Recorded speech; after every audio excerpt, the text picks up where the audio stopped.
Selamat pagi sedulur.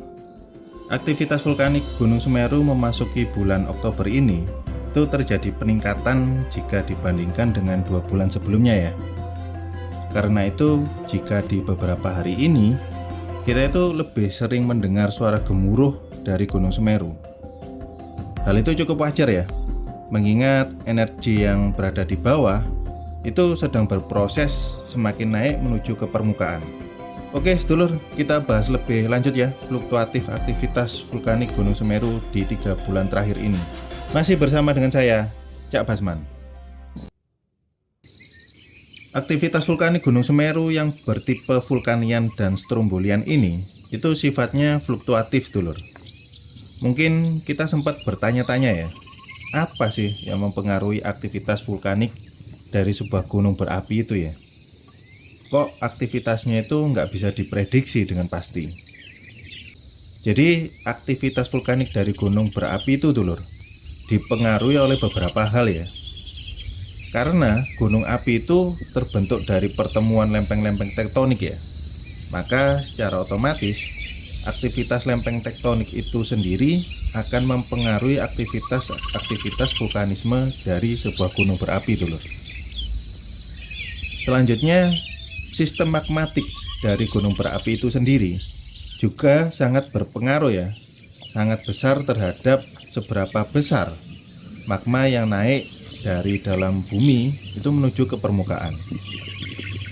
Mulai dari komposisi kimianya, suhu magmanya, tinggi rendahnya kelarutan gas yang nantinya akan mempengaruhi jenis dan intensitas letusan dari gunung api itu sendiri dulur.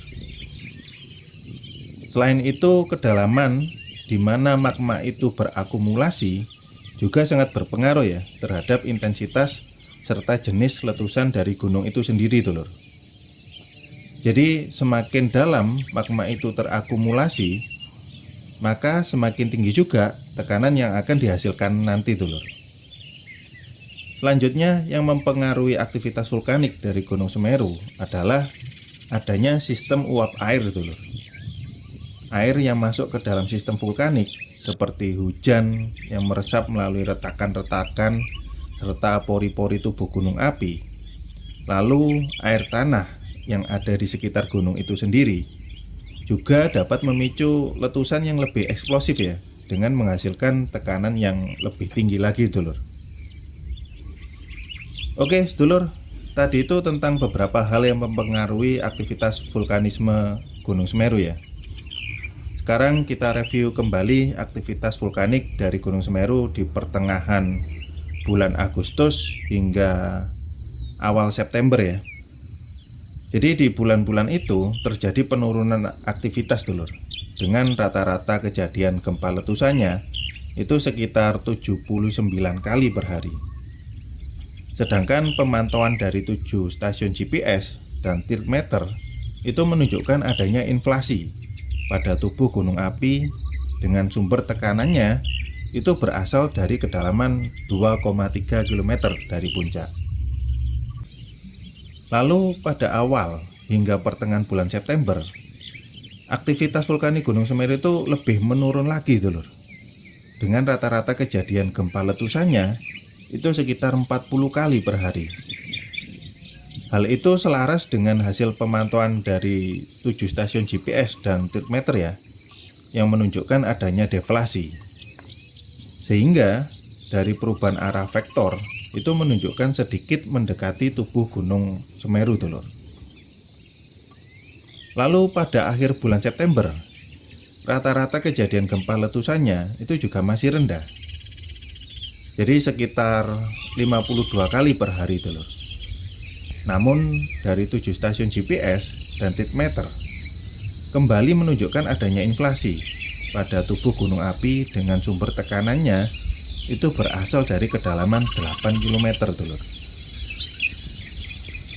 Seiring dengan peningkatan jumlah gempa letusan, gempa guguran, dan gempa tremor harmonik ya, hal ini tuh mengindikasikan bahwa semakin intensifnya proses akumulasi tekanan serta pergerakan magma yang menuju ke permukaan. Dan hal itu berpotensi bisa mempengaruhi kestabilan endapan material erupsi yang ada di puncak, dulur.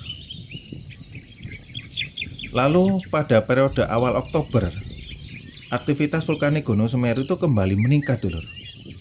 Dengan jumlah gempa letusan itu rata-rata sekitar 106 kali per hari. Dan dari pemantauan stasiun tiltmeter Argosuko itu menunjukkan adanya pola deflasi. Sedangkan pada stasiun tiltmeter Jawar itu menunjukkan pola inflasi. Hal ini itu menunjukkan bahwa adanya proses berpindahnya tekanan, dulur. Baik itu batuan, tekanan gas, serta fluida dalam tubuh Gunung Semeru dari bawah ke atas, dari bagian dalam menuju ke permukaan. Dan hal itu juga selaras dengan hasil data perubahan arah vektor dari tanggal 8 September hingga ke 8 Oktober ya. Arah perubahan vektornya itu menjauhi tubuh Gunung Semeru, dulur. Oke, dulur, itu aktivitas vulkanik dari Gunung Semeru ya, dengan pembentukan kubah lava yang masih terus aktif terjadi bersamaan dengan letusan dan juga embusan yang bisa kita abadikan dan informasikan pada hari ini ya. Tentunya akan ada perubahan-perubahan yang cukup signifikan setiap waktunya, yang cukup penting kita pantau sebagai langkah antisipasi dan juga sarana untuk mewujudkan mitigasi bencana secara lokal dan mandiri ya. Oke, pamit dulu sedulur. Salam hormat saya buat keluarga di rumah. Berkah sehat bahagia selalu. Assalamualaikum warahmatullahi wabarakatuh.